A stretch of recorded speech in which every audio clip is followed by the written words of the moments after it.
Hello दोस्तों, क्या हाल चाल।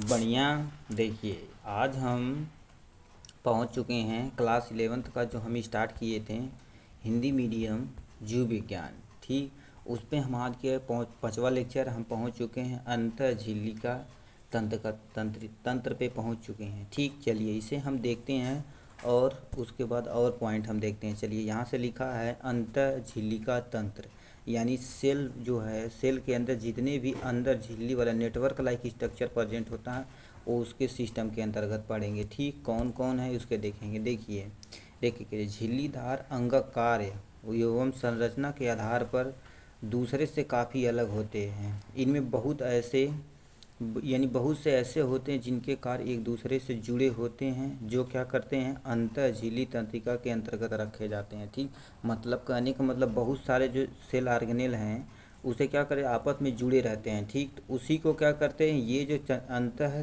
झिल्ली तंत्रिका तंत्र, इसी के अंतर्गत सारा काम होता है। ठीक, जैसे एग्जाम्पल में देखा जाए तो इस तंत्र के अंतर्गत क्या क्या आती है, एंडोप्लाज्मिक रेटिकुलम आती है, गाल्जी काय आता है, लयकान आता है और रसधानी आती है। अंग, ये सब क्या होते हैं, ये इसके अंग आते हैं। और हमारा गुणसूत्र तंत्रिका तंत्र, जिसे माइटोकांड्रिया कहते हैं। और यहाँ से हरित लवक और पराक्सीसोम के कार्य उपयुक्त अंगों से संबंधित नहीं है। मतलब ये जो है माइटोकांड्रिया का काम अलग है, हरित लवक का काम अलग है, पराक्सीसोम का काम, ये तीनों अलग अलग काम करते हैं। बट यहाँ से जो अंतःतंत्रिका झिल्ली हमें पढ़ना है, जिसमें एंडोप्लाज्मिक रेटिकुलम जिसे बोलते हैं, अंतःद्रक्त जालिका बोलते हैं, गाल्जी काय के बारे में पढ़ना है, और लयन काय के बारे में पढ़ना है, और रसधानी के बारे में पढ़ना है।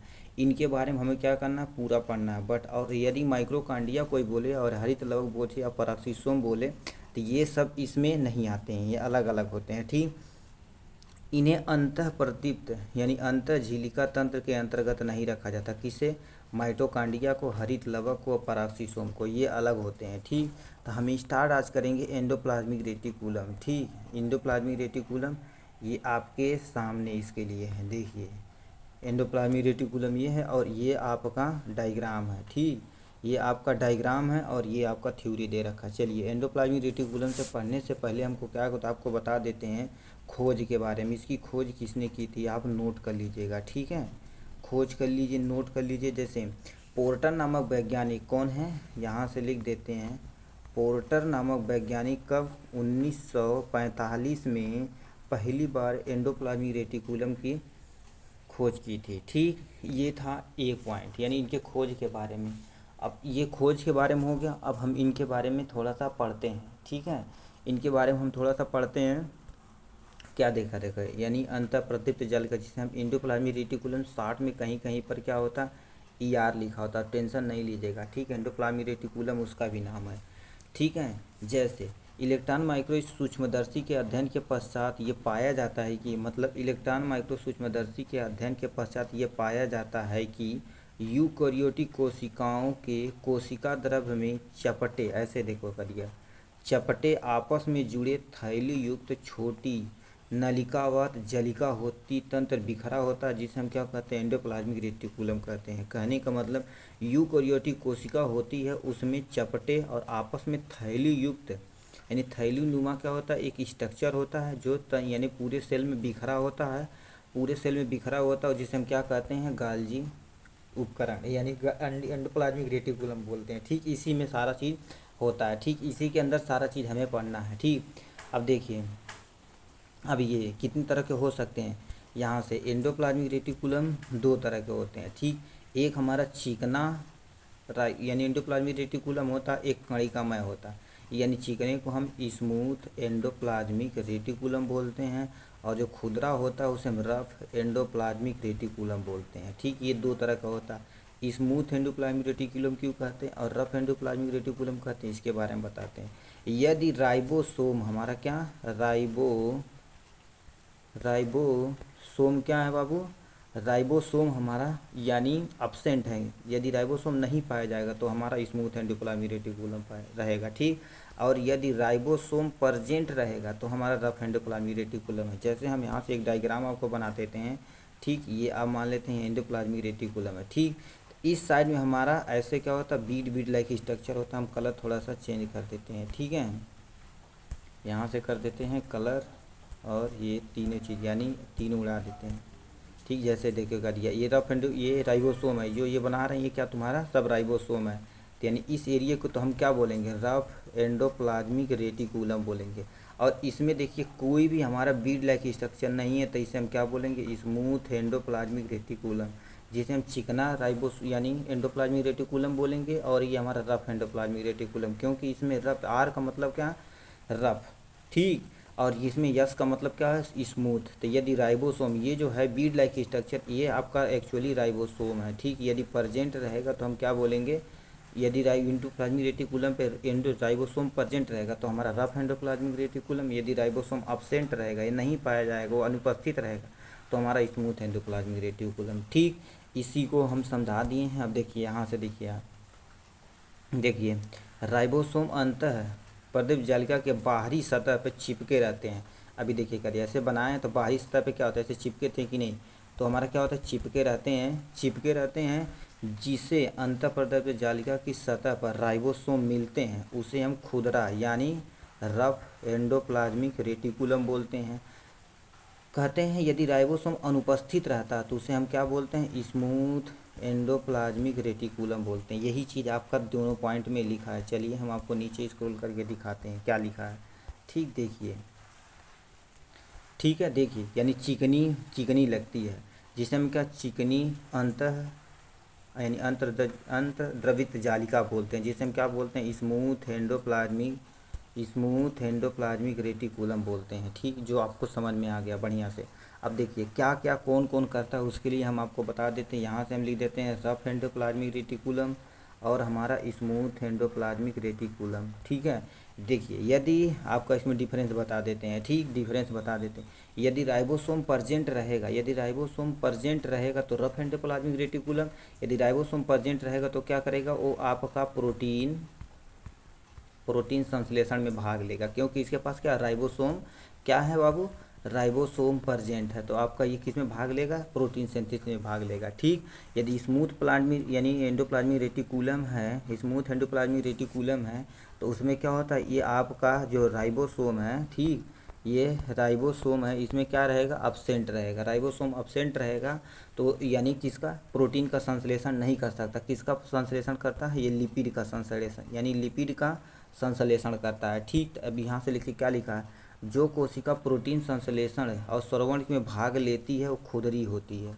ठीक, अब देखिए ये काफ़ी फैली होती है, केंद्रक में बाह्य झिल्लिका की तरफ फैली होती है। ठीक, और चिकनी यानी जो आपकी एंडोप्लाज्मिक रेटिकुलम है वो लिपिड संश्लेषण करती है। देखिए यहाँ से लिख दिया, प्रोटीन का संश्लेषण करता है कौन, रफ एंडोप्लाज्मिक रेटिकुलम, और स्मूथ एंडोप्लाज्मिक रेटिकुलम क्या करता है, लिपिड का संश्लेषण करता है। ठीक, देखिए लिपिड की भांति एक स्टेरॉयड हार्मोन चिकने अंतः प्रदत्त जालिका में होते हैं, जो लिपिड का संश्लेषण करते हैं। ठीक, यदि आप बढ़िया से हम पढ़ा दिए हैं। अब यदि आपको पता होगा यानी थोड़ा सा आप क्या थोड़ा सा यदि ध्यान से देखे होंगे तो आपको बढ़िया से समझ में आ गया है। ठीक, नहीं तो कोई दिक्कत नहीं, दोबारा आप वीडियो को रिवाइज करके क्या कर लीजिए, देख लीजिएगा, एकदम मज़े से आ जाएगा। ठीक, ये था टोटल आपका किसके बारे में, रफ एंडोप्लाज्मिक रेटिकुलम यानी पूरा एंडोप्लाज्मिक रेटिकुलम के बारे में। और यहीं हम लगे हुए इसका कार्य देख लेते हैं। ठीक, आप सुन लीजिए, केवल बस कार्य देखेगी, कार्य किसे कहते हैं, जैसे फंक्शन।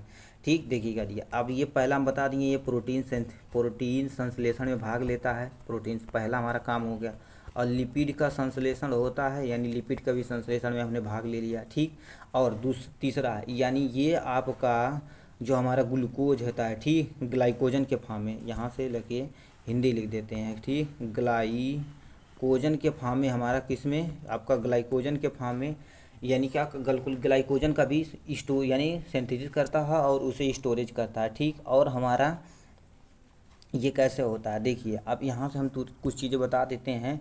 आपका देखिए ये आपका न्यूक्लियर मेम्ब्रेन रहता है। ठीक, उसके बाद पोर से यानी न्यूक्लियर पोर जिसे कहते हैं, पोर से हमारा कहाँ पर पहुँच जाता है, एंडोप्लाज्मिक रेटिकुलम में पहुँच जाता है कोई सूचना कैसे। उसके बाद हमारा गाल्जी बॉडी में पहुँच जाता है। उसके बाद हमारा कहाँ पर पहुँच जाता है, प्लाज्मा लेमा में पहुँच जाता है। उसके बाद हमारा कोई भी चीज़ आउटसाइड चला जाता है। ठीक, ये था हमारा एंडोप्लाज्मिक रेटिकुलम के बारे में। ठीक है, इसके बारे में हम बता दिए। ठीक, अब सिंपल सा देखिए, ये कोशिका कोशिका विभाजन में केंद्रक आवरण के बनाने में मदद करता है। कहने का मतलब यदि न्यूक्लियस केंद्रक है तक यानी एंडोप्लाज्मिक रेटिकुलम, उसके ऊपर कवरिंग बनाने में भी हेल्प करता है। ठीक, और प्रोटीन सिंथेसिस भी करता है, लिपिड का संश्लेषण करता है, ये सारी चीज़ें करता है। ठीक, ये इसका काम था। ठीक, अब हम आते हैं कि इस पे गाल्जी ऑपरेटर पे आते हैं, उपकरण यानी गाल्जी उपकरण जो सबको आपको यहाँ से दे रखा है। ठीक, थोड़ा सा देखिए, थोड़ा सा यहाँ से कर देते हैं। ठीक, गाल्जी उपकरण है, ये प्योर एनसीईआरटी है। ठीक, आप एनसीईआरटी यदि बुक है तो कोई दिक्कत नहीं।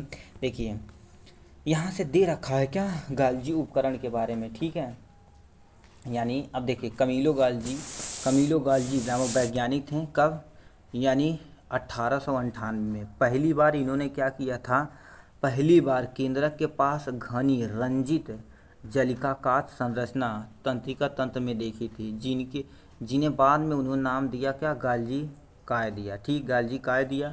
और ये बहुत सारी चपटी डिस्क की आकार की थैलीनुमा व कुंड से मिलकर बनी होती हैं, जिनका व्यास क्या होता है 0.5 माइक्रोमीटर से लेकर 1 माइक्रोमीटर तक होता है। ठीक, ये इसका व्यास के बारे में बता दिए गए। ठीक, इसे हम क्या करते हैं, इसे हम यहाँ से बता दिए क्या, यानी इसका व्यास बता दिए। ठीक, ये एक दूसरे के यानी समांतर ढेर के रूप में मिलते हैं, जिसे जालिकाय बोलते हैं। ठीक, और गाल्जी काय के में कुंडों की संख्या अलग अलग होती है। ठीक, गाल्जी कुंड में केंद्रक के पास सकेंद्रित व्यवस्थित होता है, जिसमें निर्वाणकारी सतह, जिससे हम क्या होता है उत्तोलन शीश बोलते हैं और उत्तोलन। अब देखिए ये दो चीज़ें हमारा आया है कौन, जिसे हम क्या कहते हैं शीश बोलते हैं। ठीक, शीश बोलते, मान लेते हैं ये हमारा क्या है, ऐसे ऐसे हमारा ये हमारा गाल्जी बॉडी है। ठीक, तो इसका 2 फेज होता है। ठीक, कौन कौन फेज होता है, 2 फेज होता है। यहाँ पर देखिए बता दिया गया है।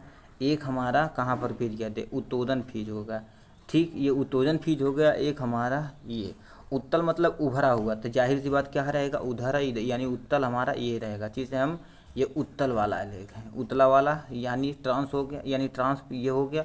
और ये फेस हमारा इधर होता है, जिसे क्या बोलते हैं उन्योतोदर बोलते हैं। ठीक, उन्योतोदर शीश बोलते हैं। इसके 2 फेस होते हैं, तो आपके अलग अलग सामने रख दिया गया है। ठीक है, ठीक, ये था हमारा किसके बारे में, शीश और ट्रांसफेज के बारे में। जैसे ट्रांसफेज भी बोलते हैं, इसे शीश भी फेज बोलते हैं। ठीक, अवतल और उत्तल भी बोलते हैं। ठीक, ये 2 फेस इसके पास होते हैं।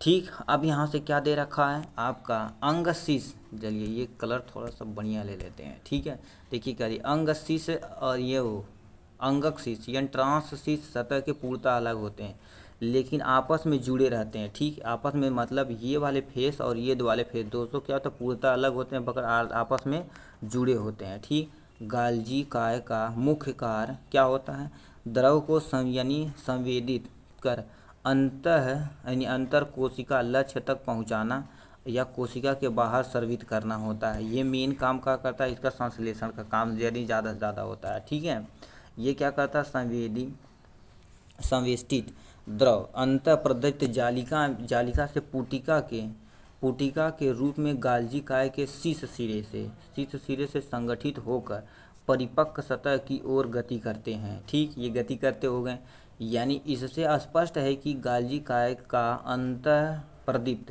यानी अंतर्द्रदित जालिका से सन्निकट संबंध होता है। ठीक, अंतर्द्रदित जालिका पर उपस्थित राइबोसोम जो प्रोटीन का संश्लेषण करता है, कहीं भी यदि राइबोसोम प्रेजेंट है तो जाहिर सी बात क्या करेगा, प्रोटीन सिंथेसिस करेगा। ठीक, गाल्जी काय के ट्रांसफेज यानी ट्रांस सिरे के निकलने पूर्व उसे कुंड में रूपांतरित कर दी जाती हैं, जिसे हम क्या कहते हैं ग्लाइकोप्रोटीन और ग्लाइकोलिपिड बनाने में हेल्प करता है। ठीक, ये 2 चीज़ें हैं। आप देखिए यहाँ से और यहाँ से जो निर्माण करता है किस में होता है, आपका गाल्जी बॉडी में होता है। ठीक, गाल्जी काय जिसे हम बोलते हैं। ठीक है, ये क्या करता है, अब इसका कुछ हम फंक्शन देख लेते हैं, फंक्शन यानी कार्य देख लेते हैं। ठीक, ये आपका सिक्रीशन हिंदी में लिखते हैं। ठीक, ये आपका श्रवण, कितना खतरनाक है जी, श्रवण मतलब कहता स्राव में हेल्प करता है पहला हमारा, और हमारा कोशिका जो भित्ति होती है उसे बनाने में भी हेल्प करता है, कोशिका भित्ति है उसे बनाने में भी हेल्प करता है। 2 पॉइंट हो गया। तीसरा पॉइंट क्या करता है, एंजाइम फार्मेशन करता है। ठीक, जिसे हम क्या कहते हैं बीकर बोलते हैं, बीकर निर्माण में भी हेल्प करता है, ठीक, बीकर निर्माण में भी हेल्प करता है। और हमारा क्या होता है, और यहाँ से एक पॉइंट और है, जब हमारा क्या होता है शुक्राणु निकलता है तो उसमें जो आपका एक्रोसोम होता है, यानी आपका ये मान लेते एग है, तो यहाँ से हमारा यदि स्पर्म आएगा तो इसे यदि अंदर इंटर करने के लिए इसके अंदर एक्रोसोम होता है, तो इसे डिजॉल्व करने में भी क्या होता है, ये हमारा गाल्जी का एक यानी हिस्सा लेता है, ठीक। प्रोटीन तो स्टोरेज करता ही है, और क्या करता है आपका ये प्रोटीन स्टोरेज करता है, ठीक। और मैक्सिमम अब्जॉर्प्शन यानी अवशोषण में भी भाग लेता है, ठीक, अवशोषण में भी भाग लेता है, ठीक। ये सारी चीज़ें हैं किसके बारे में, गाल्जी काय के बारे में। अब यहीं लगे हाथ हम क्या कर लेते हैं, किसके बारे में, लाइसोसोम के बारे में पढ़ लेते हैं, ठीक है। लाइसोसोम के बारे में पढ़ लेते हैं, लाइसोसोम कहाँ गया, ठीक है। लाइसोसोम के बारे में यहाँ से पढ़ लेते हैं, नीचे है, ठीक। ये इतना छोटा दे रखा लाइसोसोम, जो ही बहुत भयानक काम है, मगर छोटा दे रखा है एनसीईआरटी में, चलिए कोई ना। जिसे हम क्या कहते हैं, लायन का या लाइसोसोम। ये लायन काम की डिस्कवरी किसने की थी, डी डुबे नामक वैज्ञानिक। कौन, वहाँ पे एनसीईआरटी में लिख लीजिएगा, डी डुबे नामक वैज्ञानिक लाइसोसोम की खोज की थी 1955 में, ठीक। लाइसोसोम की खोज करी थी, जिसे इसके पास क्या होती है, इसके पास क्या क्या होता है, अपघटनीय